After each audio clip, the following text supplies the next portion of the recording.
Long, long ago in India, there lived a great king called Dasarath, who ruled from his capital of Ayodhya. He had 3 wives, called Kaikeyi, Kaushalya, and Sumitra. But he was very sad because he had no children. So he arranged for a fire sacrifice, out of which came a pot of special prasadam, which he presented to all his wives. In due course of time, his queens gave birth to 4 wonderful sons. Kaushalya became the mother of Ram, Kaikeyi was the mother of Bharat, and Sumitra's sons were Lakshman and Shatrughna. Ram and his brothers were all incarnations of the Supreme Lord. The 4 princes were loved dearly by their parents. They learned the art of fighting with bows and arrows and with swords and shields. They grew into brave and powerful warriors. They learned how to rule wisely, treating the citizens as their very own family. At Sita's Swayamvara ceremony, Ram broke the bow of Shiva and won the hand of the beautiful Princess Sita. They married and lived happily together in Ayodhya.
King Dasarath decided it was time to retire and to hand over the kingdom to his eldest son Ram.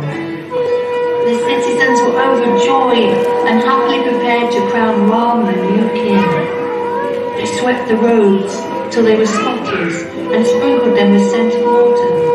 They hung garlands on the gates and doorways and decorated every building with flags and festoons.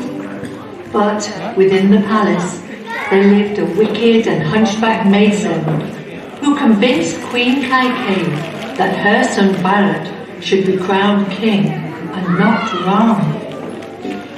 Kaikeyi asked King Dasarath to give her 2 wishes. First, she asked for her own son Bharat to be made king. And secondly, she asked him to banish Ram to the forest for 14 years. Dasarath fainted in shock. He had made a promise, and as the king, he had a duty to keep his word. When Ram heard this news, he was not disturbed at all and tried to console his grieving father. Sita and Ram's brother Lakshman decided to join him during his exile. All three gave up their royal garments and put on simple clothes. All the citizens were crying as they passed through the city gates and entered the forest where they were to live for the